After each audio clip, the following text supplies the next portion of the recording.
ఎన్నికల్లో ఇచ్చిన హామీల అమలుకు కాంగ్రెస్ ప్రభుత్వం కట్టుబడి ఉందని తెలంగాణ ఎక్సైజ్ మంత్రి జూపల్లి కృష్ణారావు అన్నారు. ఇప్పటికే 2 గ్యారంటీలను అమలు జరుగుతున్నాయని, మిగతా హామీలను దశలవారీగా అమలు చేస్తామన్నారు.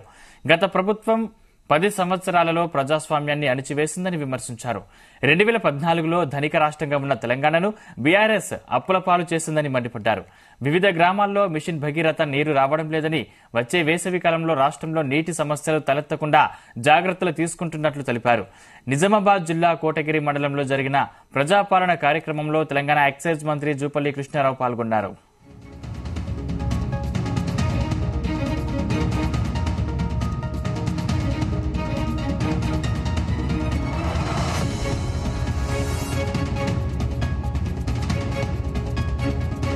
తెలంగాణ రాష్ట్ర ప్రజల కోరిక కళ నెరవేర్చాలని పెద్ద మనసుతోటి మరి రాజకీయంగా నష్టం జరుగుతుందని తెలిసినా కూడా తెలంగాణ రాష్ట్రం కూడా జరిగింది.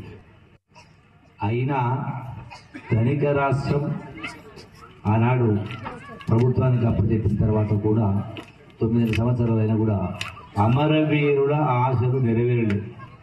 ఈ విధంగా చెప్పినటువంటి అన్ని గ్యారంటీల అమలు కోసమే ఈనాడు ప్రజాపాలన కార్యక్రమం పెట్టి మీరు ఆఫీసు చుట్టూ మండలాఫీసు చుట్టూ కలెక్టర్ చుట్టూ అధికారుల చుట్టూ తిరగాల్సిన అవసరం లేకుండా అధికారులను మీ గ్రామానికే రప్పించి ప్రజాప్రతినిధులు మీ గ్రామానికే వచ్చి మీకు దరఖాస్తులు ప్రింట్ చేసి ప్రభుత్వం ప్రింట్ చేసి ఇంటింటికి సరఫరా చేసి వాటిని నింపి ఆ దరఖాస్తులు ఇవ్వడానికే ఈ యొక్క కార్యక్రమం చేయడం జరిగింది. నాడు 2014లో కాంగ్రెస్ పార్టీ దిగిపోయినప్పుడు టీఆర్ఎస్ పార్టీకి కేసీఆర్ పార్టీకి అధికారం అప్పచెప్పినప్పుడు ధనిక రాష్ట్రాన్ని చేతిలో పెట్టడం జరిగింది.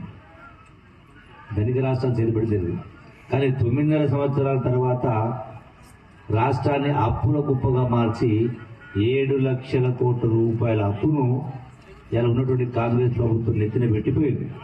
40,000 కోట్ల రూపాయలు వడ్డీ కట్టాలని తీసుకొచ్చింది. అయిన కారం మనిషికి 100 లీటర్లు రావాలి. మున్సిపాలిటీలు అయితే మనిషికి 130 లీటర్లు ప్రతిరోజు రావాలి. ఎక్కడో జరుగుతుంది. అంటే ఇవన్నీ కూడా పరిపాలన మొత్తం కూడా అస్తవ్యస్తంగా గుడ్డెద్దు చేయబడ్డట్టుగా గడిచిన 9 సంవత్సరాల కాలంలో ఒక్కొక్కటి సరి చేసుకోవాల్సిన అవసరం ఉంది. నేను జిల్లా కలెక్టర్గా చెప్తా ఉన్నా. ముఖ్యంగా ఈ మంచినీటికి సంబంధించి ఆల్రెడీ డిసెంబర్ జనవరి ఉన్నాం కాబట్టి వచ్చేటువంటి 4-5 మాసాలు కూడా మళ్ళీ ఈ నీటి సమస్య వస్తుంది. కాబట్టి వీరు తక్షణమే జిల్లా ఆర్డబ్ల్యూఎస్ యంత్రాంగాన్ని పిలిచి సమీక్ష చేసి పంపింగ్ నుంచి టోటల్ గా మేనేజ్మెంట్ లోపం ఉంది, డిజైన్ ప్రకారం రావాలా అంటే కంట్రోల్ లేదు, ఎంతమంది మెయింటెనెన్స్ స్టాఫ్ పెట్టడం లేదు. తెలంగాణ రాష్ట్ర